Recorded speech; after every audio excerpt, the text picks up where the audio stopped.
I'm referring to romantic relationships, but I am open to discussing friendships or family members as well. Story 1. I dated a woman who had no respect for punctuality. She would arrive late to everything, sometimes by over an hour. Story 2. Constantly interrupting, excessive complaining or negativity, needing constant attention or validation, and lack of respect for personal boundaries. Story 3. I dated a girl who would use this sort of baby talk. At first, I thought it was kind of cute, but by the 1-year mark, I wanted to jump out of a window whenever she did it. Story 4. Lack of initiative. I support taking initiative and planning activities, but if I am expected to do that all the time without any input from you, then it is not a relationship. It feels more like a parent-child dynamic. Story 5. Taking a lot of time to explain something easy is frustrating. My mother does it constantly, and after a few years, it becomes extremely annoying. Story 6. Expecting me to talk constantly on the phone is a huge pet peeve of mine. Even when I really like someone, I don't want to talk on the phone that much. I am open to talking in person as often as you want, but I dislike talking on the phone, especially about trivial matters. However, some individuals expect you to want to talk as much as they do. Story 7. Being unable to resolve issues in a peaceful manner, stonewalling, and giving the cold shoulder for weeks. Story 8. Not just women, but being a people pleaser is one of those traits that may seem positive. However, over time, I found that these individuals often prioritize others over themselves, which can lead to resentment and a lack of ability to communicate or establish reasonable boundaries. This situation makes it difficult to know where one truly stands. I've also encountered individuals labeled as people pleasers who are quick to agree to help and support others. While this may seem positive, it often comes at the expense of their own responsibilities. Story 9. Negativity is almost instantly annoying. I had a date with a beautiful woman once, and she spent the entire time complaining about how bad music and television are today. Story 10. Drinking excessively on a regular basis. Feeling pressured to handle everything as a couple. A lack of communication through words and an expectation for me to interpret nonverbal cues all the time is frustrating. When I sense something is wrong and ask, "Is something wrong?" and receive, "No, I'm fine," I don't push further because I assume honesty. However, 15 minutes later, everything comes out, and I'm labeled insensitive for not probing more into her feelings. This behavior feels manipulative. Story 11. Getting upset at mansplaining when she is about to do something that could hurt herself is concerning. I actually experienced this, and she ended up in the hospital. Story 12. Being overly assertive. I don't mind people establishing boundaries, but when it's just endless criticizing, it gets old quickly. I'm a pretty laid-back guy, so I can't stand people who take everything to heart. Story 13. Changing goalposts in every discussion, constant negativity, and the need to undermine others. Constantly dismissing everyone else's ideas and questioning why no one offers suggestions anymore. Story 14. Having to repeat myself. Not because she didn't hear me, but because she ignored what I said. She gets upset when things are not done her way. Story 15. Constant complaining, always needing attention, and getting angry over normal situations, such as not returning a text for a few hours due to work or sleep, indicate mental health issues and a lack of respect. Story 16. Complaining about issues they have the power to resolve. Refusing to work towards goals and giving up at the first sign of resistance. Story 17. A few years ago, I dated someone who was really fun, but she never stopped talking. I'd ask her about work, and she would launch into a lengthy story about people I had never met, without pausing to allow me to join the conversation. Even someone who is generally enjoyable can be overwhelming if you constantly struggle to keep up with everything they say. Story 18. Nagging. The need to control everything. Being emotional about every little thing. The worst for me personally is the belief that not knowing or being unwilling to do something because someone is female is an acceptable excuse. Story 19. Refusal to improve anything. I had a girlfriend who complained about issues, and I understood the whole "I want support, not suggestions" dynamic, so I tried to be supportive.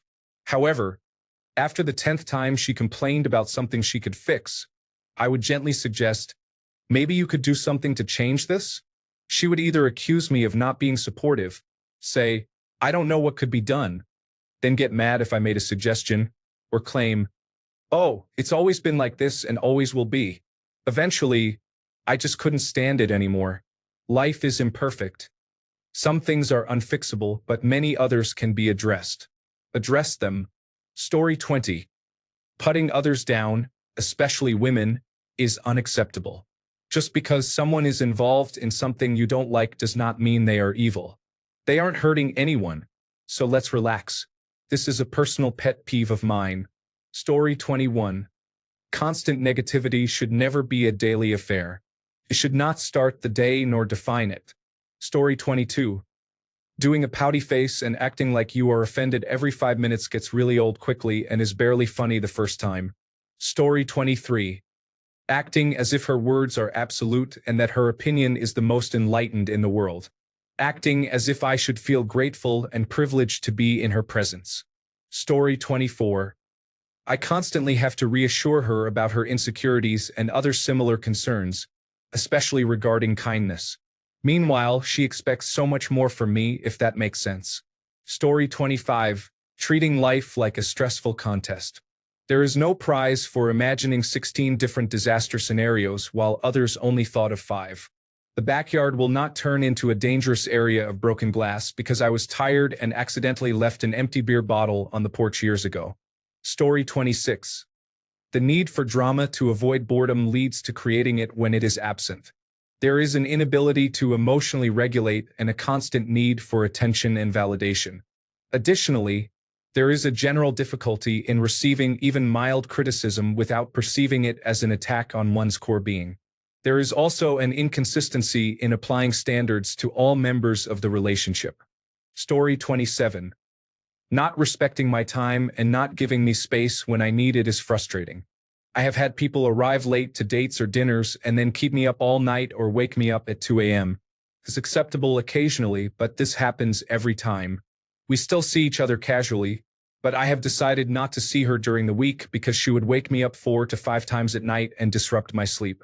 Story 28. I'm sure there's a reason for this in evolutionary psychology, but I have often been impressed by the lengths some individuals will go to create conflict rather than embrace peace and inactivity. I love peace and strive to maintain it as long as possible. Some people will literally throw their favorite plate on the floor and then blame you for it just to create drama and excitement. I don't care how small the issue is anymore. If I realize someone is the type to pick a fight because they feel uninvolved or think that's an acceptable way to get attention, I'm out.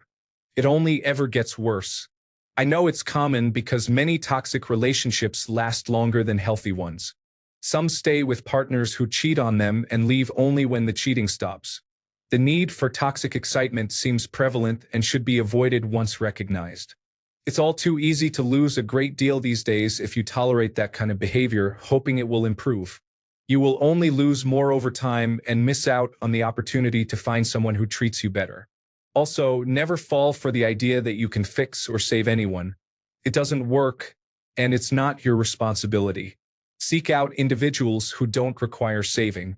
It's surprising how often men are pressured to be selfless while women are encouraged to be selfish. This dynamic often leads to being taken advantage of. Additionally, I appreciate that some of the replies to this comment are exactly what I'm referring to, and it's as if they don't even realize it. They tend to instigate by claiming you said something you haven't in order to argue their own point. This is something to be aware of to avoid toxic individuals. Story 29. Those who use their issues as a badge or an excuse for unhealthy behavior without attempting to address them. Story 30. Passive-aggressive behavior is used to express irritation instead of an adult directly explaining what is bothering her. Story 31. If you tell her that what she has done was hurtful to you and she shuts down, stops talking to you, and then starts crying when you ask her why she is crying, she begins to share how stressed she is about various issues. This seems to be a way for her to seek comfort without apologizing for her behavior. This pattern occurs frequently whenever she is confronted about her hurtful actions. Story 32. Honestly, being peevish or irritable is exhausting. Usually, I just do whatever it is without question, but the expression she puts on while doing so drains me. I love the woman, but there are times I need to step away and take a deep breath. Story 33. Unnecessary combativeness is not conducive to healthy communication. While challenging ideas can be beneficial and sometimes necessary, doing so out of immaturity or childish behavior is irritating, toxic, and unattractive. Story 34.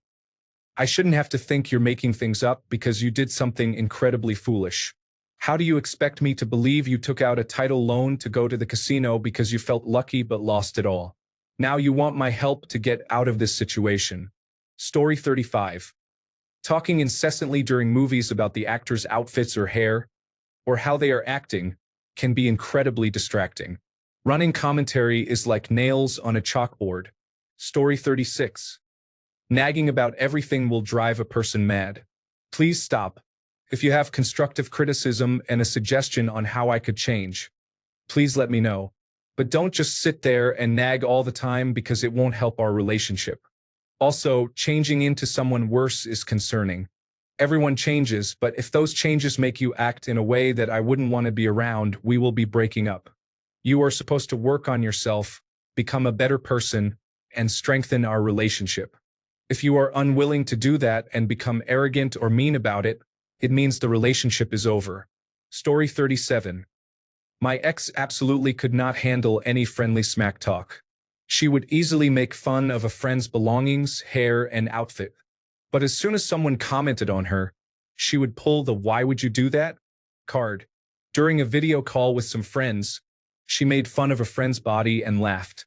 As soon as I said something about her feet, she hung up, forced me to call her privately, and asked, "Why would you say that?"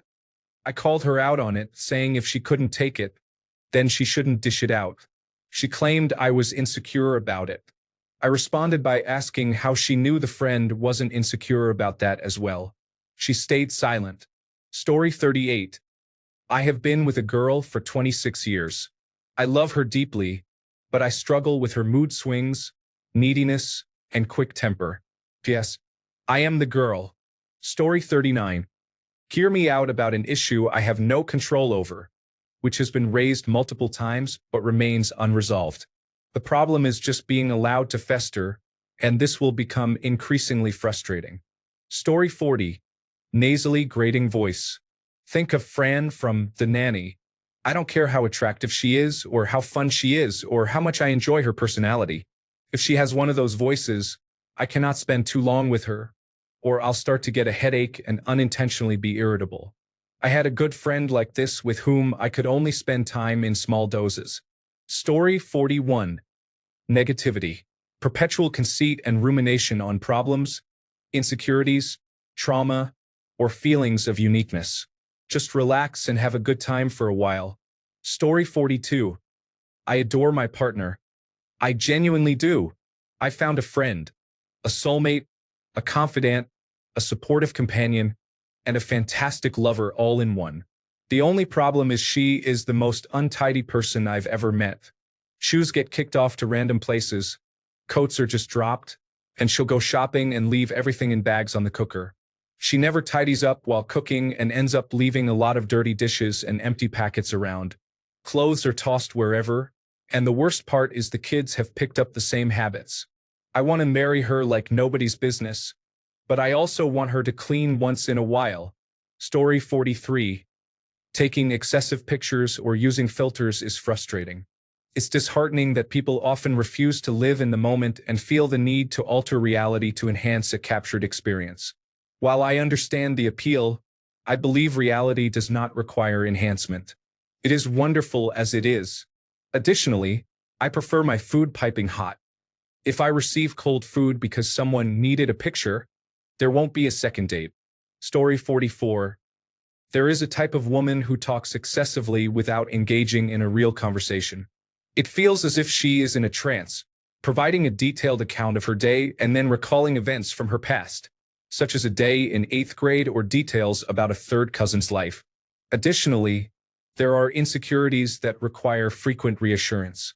Often, the depth of these insecurities is much greater than the situations that cause them, making it quite exhausting. Story 45. They started to tell me something that sounded important, but then they said never mind and would tell me later. It upset me. If you aren't going to share what it is, then you should never have brought it up. Story 46. Constant validation from others, especially men. Yet, there is no concern for your feelings or opinions. Story 47. Excessive jealousy, a lack of awareness, and thinking you are always right can be frustrating. A poor speaking voice, eating from my plate without asking, and talking during a movie, especially one chosen by the other person, can also be irritating. Asking to spend time together but then using your phone instead of engaging with the person next to you is disappointing. These behaviors can occur in anyone, not just women. Story 48. 1. Has a tendency to litter or not return shopping carts. Constantly puts a lot of attention, hopes, and expectations on parties, anniversaries, and birthdays. Not following through. For example, she declares, "For my New Year's resolution, I want to lose 15 pounds before the summer." Then, she proceeds to buy an annual gym membership, $1,800 worth of workout clothes, new shoes, and new meal prep containers. By week 3, she is indulging in donuts 2 at a time. Anyone who takes intimacy seriously to the point that every time you are intimate, it has to be a significant event because everything has to align.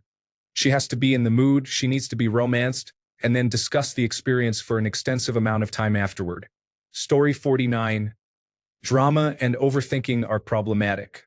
I do not understand why some women tend to overthink and then complain about not being able to sleep due to their thoughts on trivial matters. However, perhaps I'm just unusual. When I am tired, I fall asleep regardless of what is going on in my mind. Story 50.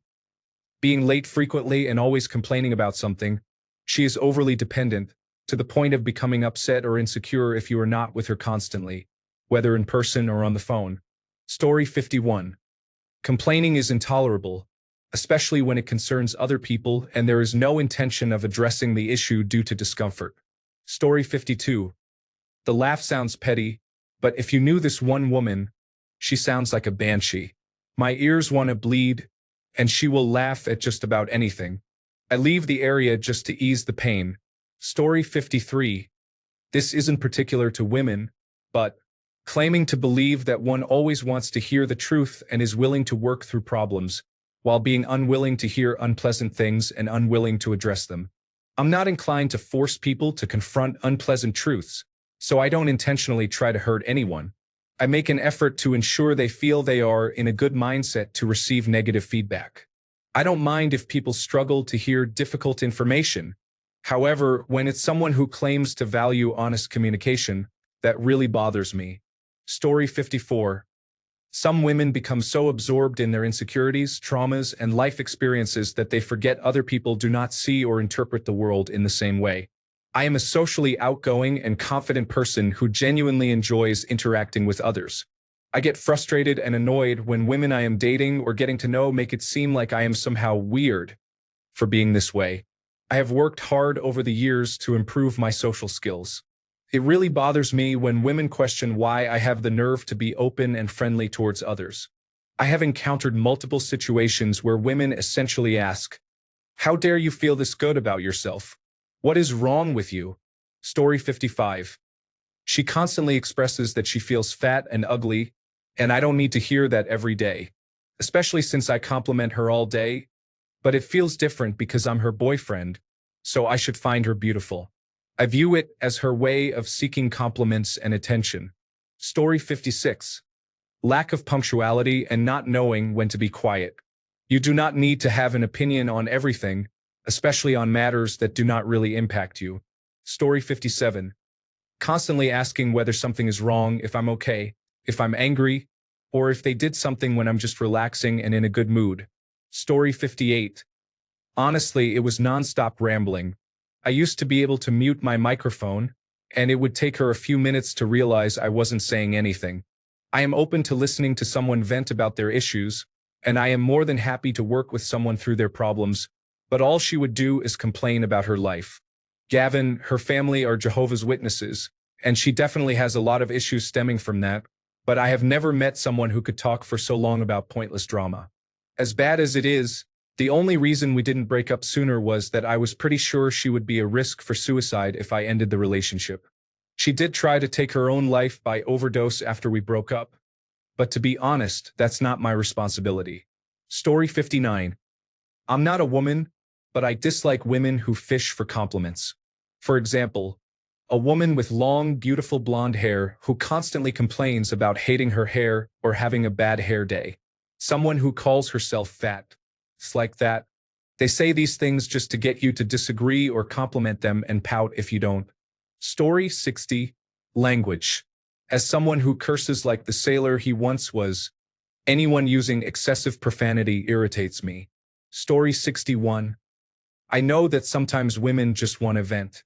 However, they should communicate that in advance. Otherwise, men will try to solve their problems. This often frustrates women because they do not want solutions in those situations. They simply want to vent. Story 62. Always needing to be right for the sake of being right. Nothing is ever their fault due to a lack of accountability. Story 63. She tested me by telling me about all the times she was hit on or flirted with. She was attractive and social, so it happened frequently. I never minded, but she still made sure to mention it. Story 64. This is more gender neutral. However, snoring is awful. It's really frustrating when you're the last one asleep. Can keep me awake for hours or disturb me in the middle of the night. Unfortunately, I know I do it too. Story 65. Might not be very popular, but women who want to take it slow can quickly become uncomfortable with anything related to sex or physical touch. Asking for some fun times in bed after 3 months of nothing may feel like pressure to them. Story 66. When they keep talking and you are obviously tired or need to go, and they just won't stop. Story 67. Hypothetical questions. You know those, if I were reincarnated as a dog, would you still love me? Type of questions. Story 68. Constant complaining, chewing with her mouth open, talking with her mouth full, being disrespectful for no reason, and giving me attitude for no reason. Story 69. Whatever quirk you find adorable about her, when you first meet will make you feel frustrated with her 10 years down the road. Story 70. Always having something to say, even when the conversation doesn't concern her. Always having experienced, done, or gone through any situation that anyone is talking about and rudely interrupting the person speaking with tall tales of her exploits related to that topic. She shows no humility or accountability for any wrong she does, nurturing a holier-than-thou demeanor in every situation. She acts too masculine, speaking like someone who lacks education, using anything as justification to have a sarcastic attitude. Story 71. When she complains about the parts of her body that you find most attractive. I have an ex who had the perfect hips, butt, and thighs, wider hips, full butt, and strong thighs, without being considered overweight by anyone's definition. She was a long-distance runner and often compared herself to other runners with their petite frames. It felt like being a kid with your first double scoop of your favorite ice cream, only to have someone tell you that the flavor is awful. Story 72. Living with another person can be annoying at times. Whether it's a spouse, a roommate, or family members, it makes no difference. Story 73. Doesn't understand how volume attenuation or voice carrying works. If you want to talk to me, come to me or phone me. Just because you are too lazy to use the stairs doesn't mean yelling across the house is appropriate or useful. Story 74. Me. What do you feel like for dinner? Her. I don't know. Something light. Then she looks at me expectantly, waiting for suggestions. Story 75. If you truly loved me, you would allow me to finish the sentence with a translation. Allow me to continue to manipulate you. Story 76. When there is a conflict or a difficult conversation that needs to happen, she just shuts down. I consider myself to be understanding and patient. When a hard conversation is necessary, I do not get angry. I just want to understand. It is frustrating when I give her the opportunity to say anything without judgment, and I receive nothing in return. Story 77. My friend's house is a complete mess, with clothes thrown all over the place. Story 78. Faking emotions instead of being herself, even if it is a bit awkward at times, is similar to how some people fake laugh. Story 79. Expecting everyone to do many things for her without ever thinking of returning similar effort. Felt so one-sided. I was happy to do things for her, but the lack of care and effort in return was tiresome. She didn't ask how I was doing. Every relationship problem was something I did. I didn't listen to her issues, and that's why we didn't get along. She didn't feel emotionally safe with me. No, you think everything was on me, and you can't own up to your mistakes. You don't see your own faults in all the situations because you expect everyone and everything to be about you. Good luck to you. The worst part is that she gets away with it. Story 80. Complaining about or critiquing things that don't matter or impact her, or making me her gossip partner, is not helpful. After a while, I just tune it out. Knowing there's an issue that affects her daily life and choosing to do nothing about it causes frustration that begins to impact the daily lives of those around her. I also cannot stand being bothered. There is a significant difference between being helpful and telling someone what to do. It often stems from a desire for control to ease discomfort. I am quite aware of my limitations and know how to seek help when I need it.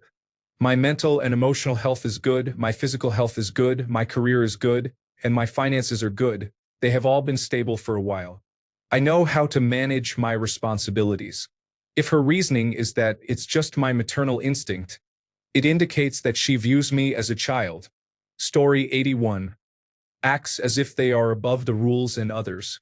They lack a sense of modesty, responding to compliments with something dismissive like, "I know," which definitely annoys me. Story 82. Usually, women who engage in self-infantilization exhibit behaviors such as using baby talk or showing a preference for items specifically designed for children. I'm not saying you can't have a playful side, but it's best to avoid collecting baby toys or decorating your space like a child. Often, these individuals do not take accountability for their actions and may mentally disengage when faced with challenges in a relationship. Can you imagine entering a man's room and finding it covered with Fortnite and Disney merchandise? It would be unsettling. The same applies to women as well. Story 83. Women who avoid accountability and responsibility at all times. Story 84. Her loud mechanical keyboard that sounds like hail is falling directly upon my head. I confronted her about this, and her only response was to giggle and say, "Tee-hee." Story 85. Being uninterested or unwilling to change behavior, even in the face of clear and calm explanations of behavior we do not like in another person, creates a barrier. If you point out a flaw and I respond, "I will work on it," that commitment should be mutual. If not, I am aware of the direction I will choose. Story 86. I was talking to a girl for a bit, and part of the reason I liked her was that she enjoyed having fun while driving and would go fast. After her fourth crash, I thought this could become a serious financial problem, and she should probably just drive normally.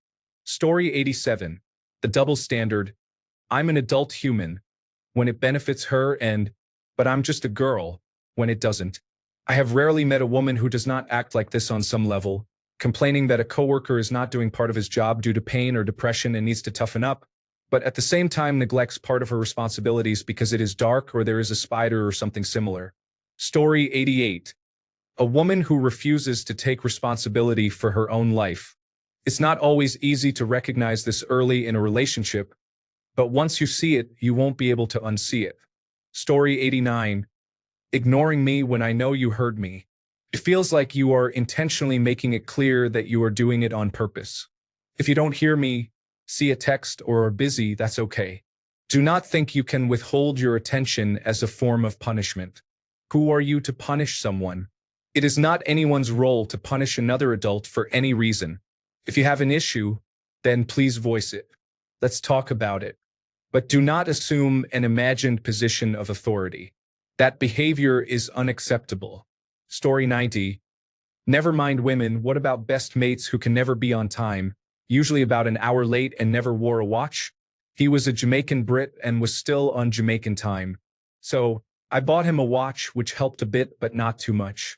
My ex-wife was usually pretty decent with her timekeeping, but that meant she had more time to nag me to death. Story 91. I do not have romantic feelings, but most of my female family members are quite bothersome. My mother and especially my grandmother are extremely paternalistic, controlling, clingy, overprotective, and condescending. They are very active in their social behavior, frequently talking and involving themselves in the private affairs of those around them without recognizing when someone does not want to discuss a topic or have them involved. They do not pick up on social cues at all. You often need to create a whole scene to have any chance of changing their unpleasant behavior. Even then, you might have to argue with them for a long time for them to understand. They are also quite unperceptive. I dislike being in public with them. It is always awkward and embarrassing. Story 92. How I could spend my free time better. Yes, I know I could have worked more, but it doesn't make me happy and, in fact, makes me feel the opposite. There is a complete difference between work that needs to be done and work that could be done. Story 93. Her behavior is childish, and she complains when she doesn't get her way. However, she refuses to express what she wants, which is very annoying. Story 94. Makeup and the perfect outfit. This really gets to me. 45 minutes to apply makeup in colors that only other women care about. Another half hour or more trying on different outfits until something is finally chosen, and then we only enjoy about an hour or less of whatever we were planning due to the wasted time. She even has to have the perfect matching set of pajamas to go to bed. I can't believe it. I can't sleep in this. It doesn't match. What? Story 95. I don't mind most of these things, and I find it rare not to encounter women who have these drawbacks. However, I am simply someone who believes all women are queens. Story 96. Chronic talking is unnecessary. I don't need a lengthy historical lesson every time you want to ask or tell me something. It's astonishing how some individuals don't know when to stop speaking. Sometimes I will just agree to whatever they ask, but they continue explaining why they need this or how the problem started. It's okay to be concise. You don't need to use multiple paragraphs every time you speak. Story 97. A woman who is needy and constantly seeking affirmation on everything can easily push a man away. Then, they may not understand why they struggle to maintain a relationship after being vocal about their problems. Thanks a bunch for sticking around till the end of the video. Remember to subscribe, and until next time, stay awesome and goodbye.